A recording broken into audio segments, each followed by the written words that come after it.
Hi friends, இப்போ நான் 1 2 3 count பண்ணுவேன். நான் இது 3 கவுண்ட் பண்ணி முடிக்கிறதுக்குள்ள உங்களுக்கு பிடித்த நபர்கள், நீங்க ரொம்ப விரும்பக்கூடிய நபர்கள் 3 பேரை உங்க மனசுல நீங்க நினைச்சுக்கோங்க. ஓகே, 1 2 3 நினைச்சிட்டீங்களா? குட். இப்போ நீங்க நினைத்த இந்த 3 நபர்களுமே உங்களுக்கு ரொம்ப பிடிச்சவங்க. அவங்களுக்காக நீங்க என்ன வேணாலும் பண்ணுவீங்க, ரைட்? ஓகே. இப்போ இந்த 3 நபர்கள்ல நீங்க இருக்கீங்களா? மோஸ்ட் ப்ராபப்ளி ஆன்சர் இல்லை. உனக்கு பிடித்த நபர் யார் அப்படின்னா நம்ம யாருமே நம்மளையே சொல்லிக்கிறதே கிடையாது. ஏன் நமக்கு நம்மளை பிடிக்காதா?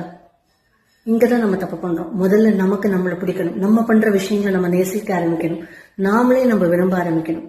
அப்பதான் மாற்றங்கள் நிறைய வரும், மகிழ்ச்சி நிறைய வரும். ஸோ இன்னிலிருந்து முதல்ல நமக்கு பிடித்த நபர் நாம் தான். நன்றி.